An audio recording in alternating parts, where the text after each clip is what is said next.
Hello दोस्तों, नमस्कार। तो कैसे हैं आप सभी। तो दोस्तों, एक बार फिर से स्वागत है आप सभी का मेरे यूट्यूब चैनल देवभूमि एग्जाम हब में।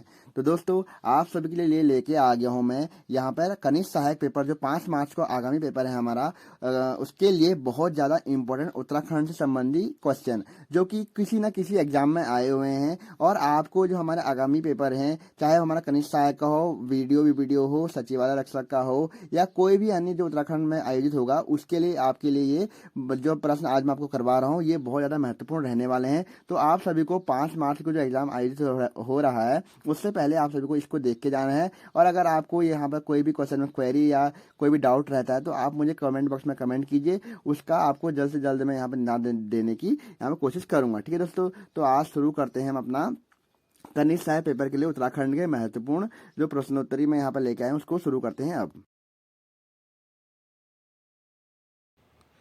तो दोस्तों, जो हमारा आज का पहला क्वेश्चन रहने वाला है वह एकजुट करने में सफल रहा, उसका राज्य गढ़वाल के नाम से जाने जाना लगा। तो option A B C D में से किसके लिए कहा जाता है कि वह एकजुट करने में सफल रहा और उसका राज्य गढ़वाल नाम से जाने जाने लगा। तो किसके लिए कहा जाता है? तो ये कहा जाता है हमारे अजयपाल को। ठीक है, क्वेश्चन पटवारी में डायरेक्टली पूछा गया था कि 52 गढ़ों का एकीकरण किसने किया था। ठीक हो गया, तो किसने किया था? ये भी हमारे अजयपाल के द्वारा किया गया था। पंवार वंश का सबसे प्रतापी शासक था। ठीक हो गया। अगला हमारे पास दूसरा क्वेश्चन है, टिहरी राज्य प्रजामंडल की स्थापना हुई। तो जो टिहरी राज्य प्रजामंडल की स्थापना हुई थी वो कब हुई थी? तो यहाँ पर देख सकते हैं आपकी बहुत इंपॉर्टेंट क्वेश्चन प्रवक्ता 2021 में क्वेश्चन पूछा गया है।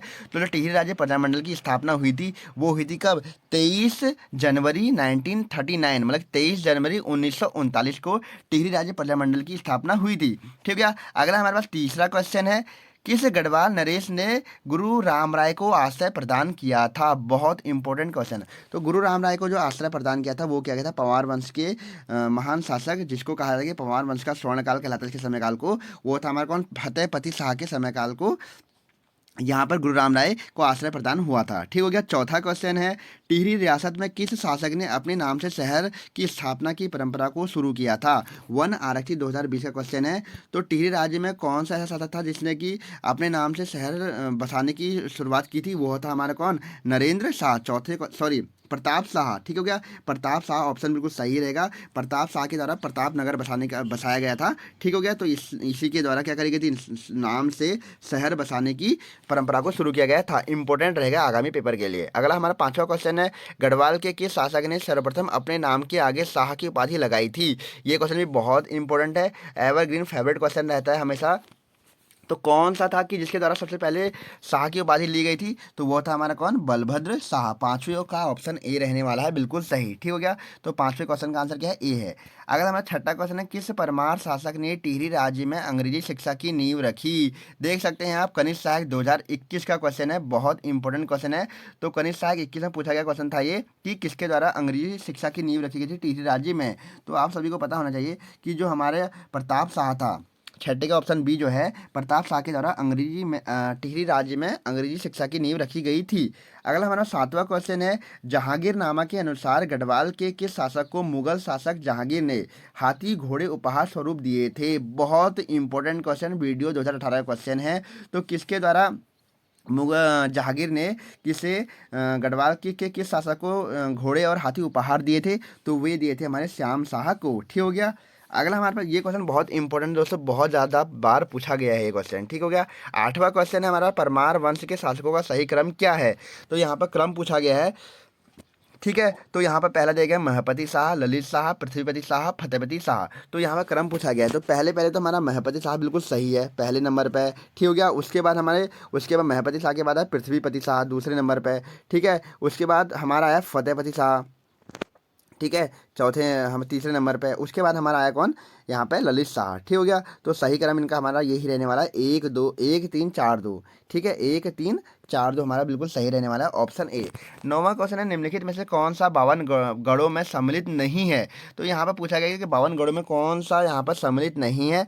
तो यहाँ पर जो हमारा धुनीगढ़ है, धुनीगढ़ यह है हमारा 52 गढ़ों में सम्मिलित नहीं है। अगला हमारे पास 10वां क्वेश्चन है दोस्तों, मुगल राजकुमार सुलेमान सुकोह ने किस परमार शासक के यहाँ शरण ली थी? ये तो क्वेश्चन हर बार ही पूछा गया है, तो वीडियो में ये पूछा गया था पहले भी।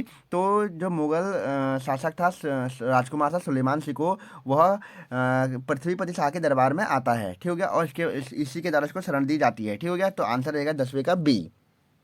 अगला 11वां क्वेश्चन है, श्रीनगर स्थित अजयपाल का राजभवन किस वर्ष भूकंप में क्षतिग्रस्त हो गया था? तो जो श्रीनगर स्थित जो अजयपाल का राजभवन था वो 1803 का जो भूकंप आया था उसमें क्षतिग्रस्त हो गया था। 11 का आंसर रहेगा ए। अगला हमारा 12वां क्वेश्चन है, चैतू और माणकू चित्रकार किस शासक के दरबार में आश्रित थे? तो चैतू और माणकू जो चित्रकार थे वे सुदर्शन शाह के दरबार में आश्रित थे। आप सभी को पता होगा कि सुदर्शन शाह जो है वो मूलाराम को आश्रय नहीं देता है, इसलिए मूलाराम, ठीक है, आश्रय नहीं देता, ठीक है, तो इसलिए मूलाराम सुदर्शन शाह के बहुत ज़्यादा खिलाफ रहता है, ठीक हो गया। इसीलिए क्या बोलते हैं, चैतू और माणकू जो है इसके दरबार में चित्रकारी के रूप में रहते हैं। अगला हमारे पास 13वां क्वेश्चन है, पवाटा के निकट भंगाड़ी नामक स्थान पर फतेहपति शाह का युद्ध किसके साथ हुआ था? तो डायरेक्टली पूछा गया है, जो भंगाड़ी का युद्ध हुआ था वो किस किस के बीच में हुआ था? तो फतेहपति शाह और फतेहपति शाह और सिखों के 10वें गुरु गोविंद सिंह के बीच में यहाँ पर क्या होता है, यहाँ पर भंगाड़ी का युद्ध होता है। और ये भी क्वेश्चन एक बार पूछा गया था कि भंगाड़ी के युद्ध के बारे में गुरु गोविंद सिंह ने अपनी किस पुस्तक में इसको लिखा है कि वहाँ पर युद्ध हुआ था? तो इनकी गुरु गोविंद सिंह की जो अपनी आत्मकथा है विचित्र नाटक, इसमें इसका वर्णन किया गया है। अगर हमारा 14वां क्वेश्चन है, परमार वंश का 55वां राजा कौन था? तो परमार वंश के जो 55वें राजा थे वो थे हमारा कौन? सुदर्शन शाह। बहुत बार क्रम पूछा गया है, ठीक है। पहले हमारे कौन आते हैं? सुदर्शन शाह 55वें नंबर के। 56वें नंबर के हमारे कौन आते हैं? भवानी शाह, ठीक है। उसके बाद हमारा आता है 58वें नंबर के, वो 57वें नंबर के, वो कौन आते हैं हमारे? हाँ, भवानी शाह के बाद हमारे, ठीक है। तो यहाँ पर क्रम पूछा जाता है, बहुत बार आपको याद रखना है, ठीक है। तो 55वें थे हमारे सुदर्शन शाह, 56वें थे हमारे भवानी शाह, 57वें थे हमारे कौन? यहाँ पर 57वें नंबर के प्रताप शाह, और 58वें थे हमारे कीर्ति शाह, ठीक हो गया। कीर्ति शाह के फिर हमारा आता है कौन? नरेंद्र शाह। नरेंद्र शाह के बाद हमारा अंतिम कौन थे? मानवेंद्र शाह, ठीक हो गया। तो क्रम आपको याद रखना है। अगले हमारे पास है, प्रदीप शाह किस वर्ष गद्दी पर बैठे? ठीक है, तो प्रदीप शाह जो गद्दी पर बैठे थे किस वर्ष बैठे थे? ये बैठे थे हमारे 1717 में। तो 15वें का आंसर रहने वाला है ऑप्शन सी, बिल्कुल सही है, ठीक हो गया। अगला हमारे पास है 16वां क्वेश्चन, टिहरी रियासत में पौर्ण टूटी क्या था? तो जो पौर्ण टूटी था वो एक प्रकार का आयात निर्यात कर था। ऑप्शन सी बिल्कुल सही रहने वाला, 16 का आंसर बिल्कुल सही है, और समाज कल्याण अधिकारी 2018 के पेपर में पूछा गया क्वेश्चन है, ठीक है दोस्तों। तो आप देख रहे होंगे कि ये कोई ना कोई क्वेश्चन हर पेपर में आया हुआ है, तो आप सभी को पेपर से पहले इसको बिल्कुल रट के जाना है। और एक बार फिर कहूँगा कि अगर आपको सेशन अच्छा लग रहा हो, आपके लिए थोड़ा भी इन्फॉर्मेटिव या थोड़ा भी आपके लिए पेपर में हेल्पफुल होने वाला हो, तो प्लीज़ वीडियो को लाइक कीजिए। और अगर पहली बार आप मेरे चैनल पर विजिट कर रहे हो तो प्लीज़ चैनल को सब्सक्राइब भी कीजिए और नोटिफिकेशन बेल को भी प्रेस कर लीजिएगा, क्योंकि यहाँ पर आपके लिए मैं ऐसे ही इंपॉर्टेंट क्लासेस डालते रहता हूँ, ठीक है दोस्तों। तो आगे अगर हम बात करें, हमारा जो ये क्वेश्चन का आंसर रहने वाला है 16वें क्वेश्चन का, वो है पौने टूटी क्या था? एक प्रकार का आयात निर्यात कर था। 17वां क्वेश्चन है हमारा, उत्तराखंड के इतिहास में नागकटी रानी के नाम से जाना जाता है। तो नागकटी रानी जो है किसके नाम को किससे जाना जाता है? वो है हमारी कर्णावती, ठीक हो गया, याद रखना। तो नागकटी रानी कौन थी? कर्णावती। इसके द्वारा शाहजहाँ के सैनिकों के क्या काटे गए? नाकों, जब इसके राज्य पर आ रहे थे इसने क्या करा? उनके नाक काट दिए थे।